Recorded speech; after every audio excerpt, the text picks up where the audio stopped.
किसी भी नमाज के बाद 41 मरतबा ये सूरत पढ़ लेना, आपकी 90,000 हाजतें आज पूरी हो जाएंगी। प्यारे दोस्तों, हाँ, आपने बिल्कुल सही सुना है।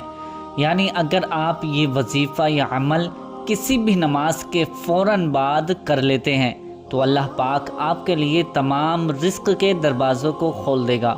अल्लाह पाक आपकी तमाम बड़ी परेशानियां क्यों ना हो, चाहे आपकी परेशानियां, आपकी मुसीबतें समंदर के जहाज़ के बराबर भी क्यों ना हो, इंशाअल्लाह इस वजीफ़े को करने के बाद आज आपकी परेशानियों का ख़ात्मा हो जाएगा। आप अगर रिस्क के लिए ये वजीफ़ा करना चाहते हैं तो अल्लाह पाक आपकी कमाई में, आपके कारोबार में, आपके रिस्क में इतनी बरकत अता फरमाएगा, आप खुद हैरान रह जाएंगे। प्यारे दोस्तों, आइए वीडियो शुरू करते हैं। अस्सलामु अलैकुम वरहमतुल्लाहि वबरकातुहू।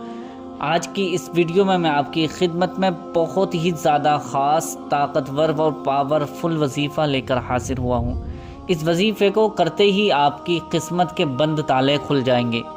आप खुद हैरान रह जाएंगे कि इतनी ज़्यादा असरदार सूरा जिसको पढ़ने के बाद से ही काम शुरू हो जाता है। तो वो कौन सी सूरत है और किस तरह से पढ़नी है और कब पढ़नी है, ये सारी जानकारी इसी वीडियो में आज मैं आपको बताने वाला हूँ।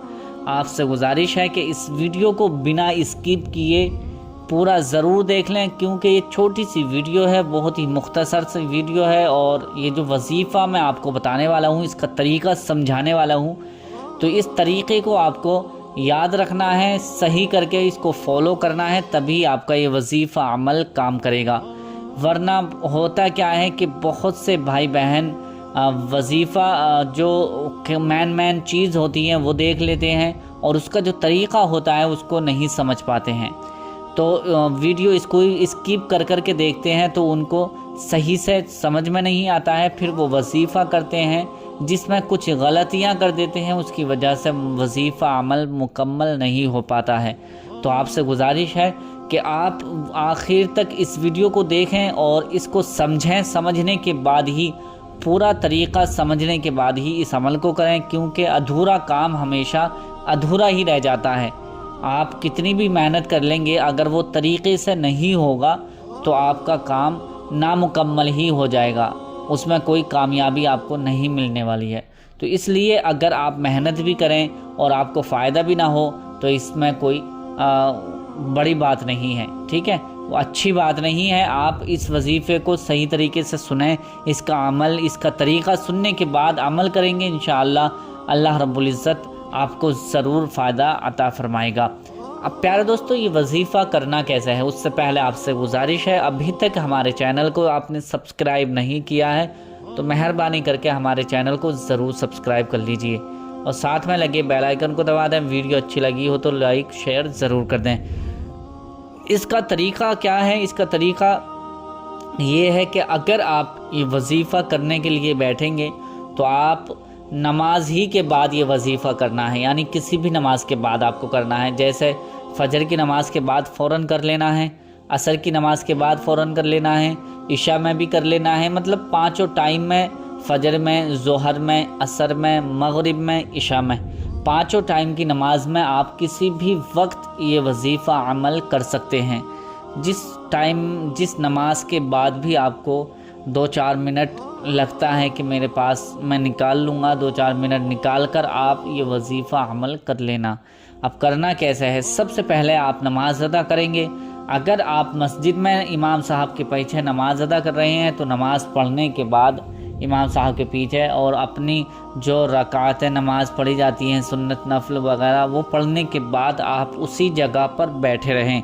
अगर घर में पढ़ रहे हैं तो घर में भी आप नमाज़ पढ़कर उसी मुसल्ले पर, उस जगह पर ही बैठे रहें।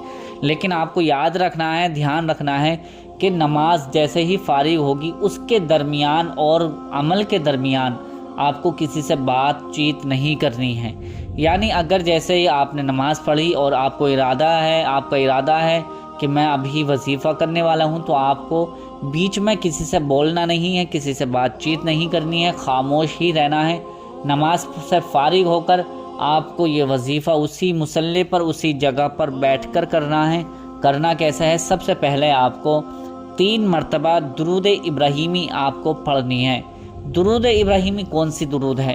درود ابراہیمی اللہم صلی اللہم بارک ہے، ایک مرتبہ میں پڑھ کر سنا دیتا ہوں۔ اللہم صلی علی محمد وعلی آل محمد کما صلیت علی ابراہیم وعلی آل ابراہیم انک حمید مجید۔ اللہم بارک علی محمد وعلی آل محمد کما بارکت علی ابراہیم وعلی آل ابراہیم انک حمید مجید۔ یہ درود ابراہیمی ہے۔ درود ابراہیمی 3 مرتبہ آپ کو پڑھنی ہے۔ اگر یہ یاد نہیں ہے تو آپ کے جو بھی درود پاک یاد ہو وہ درود پاک آپ 3 مرتبہ پڑھ لیجئے، لیکن بہتر یہی ہے کہ آپ کو اگر درود ابراہیمی ہی یاد ہے تو درود ابراہیمی ہی آپ 3 مرتبہ پڑھیں۔ 3 مرتبہ درود پاک پڑھنے کے بعد آپ کو یہ سورہ پڑھنی ہے۔ سورہ ناس آپ کو 41 مرتبہ پڑھنی ہے۔ سورہ ناس کون سی ہے؟ یعنی قرآن شریف کے حساب سے سب سے آخری سورت جو ہے قرآن شریف میں سورہ ناس ہے، جس پر اینڈنگ ہو رہی ہے، لاسٹ ہے۔ تو میں ایک مرتبہ پڑھ کر سنا دیتا ہوں، آپ سن بھی لیجئے۔ بسم اللہ الرحمن الرحیم، قل اعوذ برب الناس ملک الناس الہ الناس من شر الوسواس الخناس الذي يوسوس في صدور الناس من الجنة والناس۔ اور دوسری صورت آپ کو 41 مرتبہ یہ پڑھنی ہے۔ بسم اللہ الرحمن الرحیم، الحمد للہ رب العالمین، الرحمن الرحیم، مالک یوم الدین، ایاک نعبد و ایاک نستعین، اہدنا الصراط المستقیم، صراط الذین انعمت علیہم غیر المغضوب علیہم ولا الضالین۔ یہ سورہ فاتحہ ہے، اور آپ کو پہلے سورہ ناس پڑھنی ہے 41 مرتبہ، پھر اس کے بعد 41 مرتبہ سورہ فاتحہ پڑھنی ہے، یعنی الحمد شریف پڑھنی ہے۔ 41 مرتبہ یہ دونوں صورتیں آپ کو پڑھنی ہے۔ پھر اس کے بعد آپ کو وہی درود پاک پڑھنی ہے جو آپ نے پہلے درود پاک پڑھی تھی۔ یہ اتنی زیادہ برکت والی دعائیں ہیں کہ اگر یہ سورہ آپ جس مقصد کے لیے بھی پڑھیں گے، جس مقصد کے لیے بھی یہ عمل کریں گے، انشاءاللہ آپ کو 100% اس میں کامیابی مل جائے گی۔ لیکن صدق دل سے اللہ کی رضا کے لیے پڑھیں اور جائز کاموں کے لیے پڑھیں، انشاءاللہ آپ کو 100% ہر کام میں آپ کو کامیابی ضرور ملے گی۔ اب اس کا طریقہ جو ہے یہ میں نے آپ نے پورا سن لیا ہے۔ اب اس کے بعد آپ ہاتھ اٹھا کر دعا کریں اللہ پاک سے، جو بھی آپ کے دل میں تمنا ہے، مقصد ہے آپ کا، اس کے لیے دعا کریں۔ اللہ رب العزت آپ کے ہر مقصد کو کامیابی عطا فرمائے گا۔ اب یہ وظیفہ آپ کو کم سے کم 3 دن کرنا ہے، اور زیادہ آپ جتنا چاہیں کر سکتے ہیں۔ جیسے 3 دن میں آپ کو لگتا ہے کہ اثر شروع ہو گیا ہے، کم نہیں، مطلب اللہ تعالیٰ آپ کو نواز رہا ہے، اللہ پاک آپ کو خوب دولت اور مال و دولت عطا کر رہا ہے، تو آپ 7 دن 11 دن 13 دن 15 دن 18 دن 21 دن اس طرح سے آپ پڑھ سکتے ہیں، جتنا چاہیں اس وظیفے کو، اس عمل کو کرتے رہیں۔ اور روزانہ آپ کو جس نماز کے بعد کر رہے ہیں اسی نماز کے بعد آپ کو یہ وظیفہ عمل کرنا ہوگا۔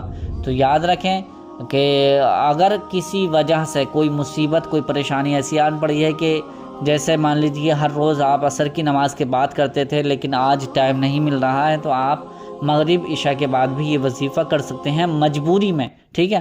اگر کوئی مجبوری نہیں ہے تو آپ کو ایک ہی ٹائم یہ وظیفہ کرنا ہوگا۔ تو امید کرتا ہوں پیارے دوستو یہ ویڈیو آپ کو بہت زیادہ پسند آئی ہوگی۔ پسند آئی ہے تو اسے لائک کرنا نہ بھولیں، اور شیئر کرنا بھی نہ بھولیں۔ شیئر ضرور کر دیں۔ ملتے ہیں اگلی نئی ویڈیو میں، تب تک کے لیے اللہ حافظ۔